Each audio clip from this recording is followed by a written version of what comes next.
Na mtazamaji, walikuwa injini ya maandamano ya mwaka 2024, vijana jasiri wenye sauti na wasioogopa, kizazi kilichoinuka kupinga gharama ya juu ya maisha, ufisadi na hata ahadi zilizovunjwa. Na mtazamaji, lakini katika ripoti mpya iliyotolewa na ODIPODEV ni kwamba vijana wao hawa waliokuwa sauti komavu sasa hivi hawana hamu tena ya kupiga kura. Kulikoni?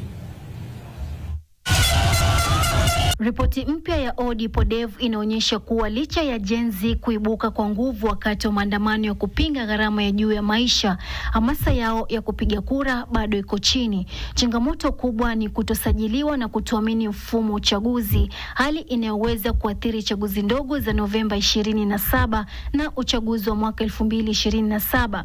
Utafiti ulihusisha vijana 531 wenye umri wa miaka 18 hadi 29 kutoka kaunti 19 zikiwemo zile zenye chaguzi ndogo.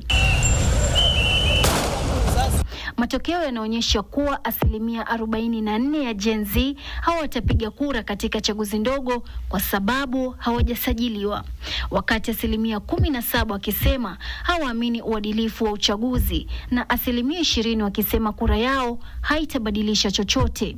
Hii inaendeleza mtazamo ule ule wa chaguzi zilizopita, ambapo 57% ya vijana hawakusajiliwa na 20% hawakuvutiwa na siasa kabisa. Hata hivyo, ripoti inaonyesha kuongezeka kwa ufahamu wa kisiasa.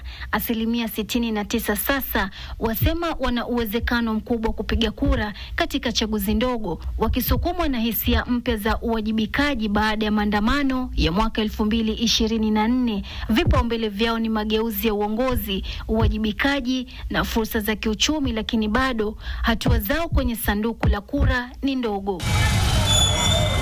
Ripoti inaonyesha kuwa 56% hupata habari za siasa kupitia mitandao ya kijamii na matumizi ya AI kama chanzo cha taarifa yanaongezeka. Ripoti inahitimisha kuwa ijapokuwa vijana wa Kenya wanataka mabadiliko, nguvu yao itaonekana tu watakapojiandikisha na kujitokeza kupiga kura mwaka 2027. Iko Gen Z ingine?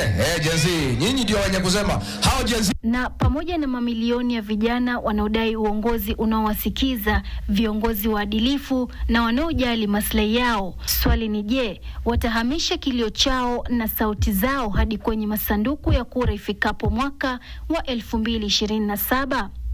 Fatma Bugu, NTV.